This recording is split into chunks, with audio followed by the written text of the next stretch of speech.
It's Saturday, boss. Lago sa tadiri sa NCCC Buhangin para sa Halloween event. Lantawan ninyo, partang gwapa sa atong mga multo diri karon mga boss. Di lang gwapa atong mga multo diri boss, nabot tay mga gwapong multo po diri. Siyempre sa Halloween event nato diri, napud tay mga anime cosplaying diri ah. So karon isa-isahon sa nato silag 3 seconds hype para sa atong vlog.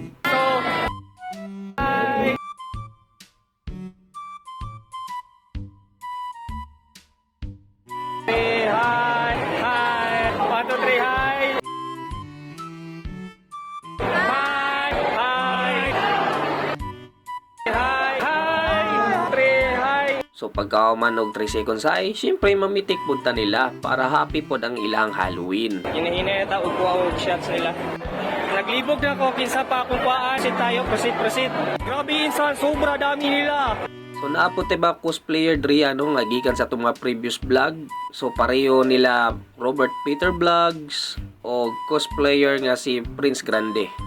O di ba? Sila gyapon tong nasa mga previous vlog na to sa lahirin siya og sa SM Ecoland. Uy, shoutout mo di mga boss ha. Salamat day sa pag-participate sa atong mga vlogs. Og some of them na-recognize po data nila sa atong mga previous vlog. Na-recognize po ta nila dari kay na-remember daw ta nila sa sa SM Ecoland. Di ba ikaw yung nag-cosplay sa One Piece sa SM? I know, right. You remember me too, sana? I remember. So, 3 seconds again, hi! 1, 2, 3, hi! And then, bibigyan kita ng photo shots. May story na ako sa iyo. So, yung na lang, front na lang. Sige, thank you. Ug natsambahan po ta boss, isa sa mga best cosplayer diri sa Davao. Ay, dito pala yung yung loading nyo, si Iram ba yan? So, ayun siya. Yan.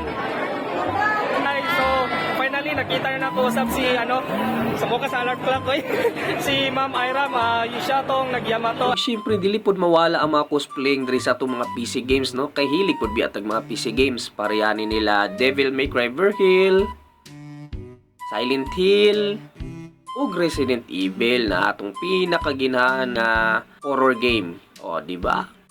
I-follow TikTok ka.